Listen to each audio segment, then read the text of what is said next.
What's up, tubers? Dirty Diesel here, working on my LL Bean Outback here. It's a recent car I got here. My mom hooked me up with it. Just want to show you guys a small video on how shitty it is to do the spark plugs. I only do videos when I feel it's necessary. Someone might need to learn, and I've done, I guess I'll say, tons of spark plugs on a lot of cars, and a lot of Subarus. And my wife's is right there, and that's, another one that's a pain in the butt. But you can get it done without doing any engine moving or lifting or lowering of anything. Let me just explain to you what I did. Clearly took out the battery and took out the washer box right there. So once you take out the battery and the washer box on this side, I took off this, it's kind of hard to see in here. I took this off here. This is like a protective metal. It holds the wiring down. So basically I took that off, and then I'm trying to remember, the first two coil packs come out pretty easy, and the back one seemed impossible, but it comes out, it just like twists out. There's only one way it comes out too, so just know that it does come out. This side is the hardest. That back one is the hardest, okay?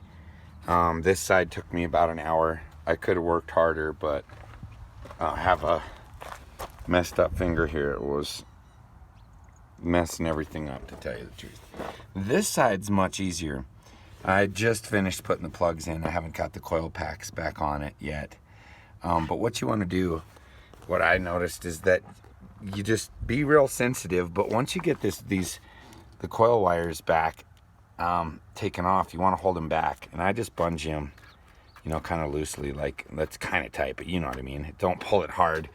They're fairly brittle wires. You could break them. This side's easy. I just took out the air box, and also, yet again, that metal cover has to come off the top side of that to get your wrenches in there. If you don't have to take it off, fine. I did. I don't think you're going to be able to get it done without it. You got to get those wires out of the way.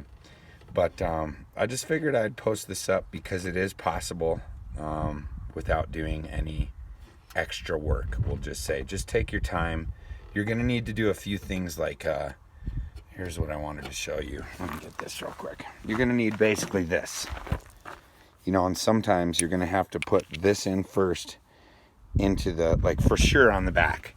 Like, it's hard. You get that in there and you pop it on the plug, and then you slide this in there. And it's hard. You can barely see it.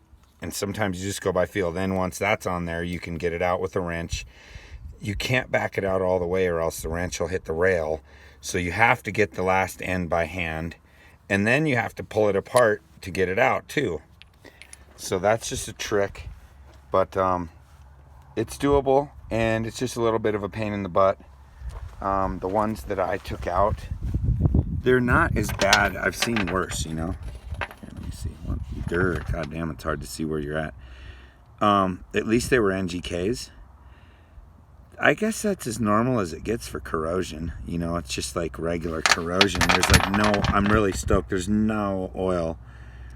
Not even a thought of oil on them. But I put these in Iridium IX NGKs. They're one step up. Obviously I got 6 of them instead of 4, but they don't come in 6 packs. So you buy 4 and then 2 more. But right on. Dirty Diesel out here working on my gasser. Later, guys.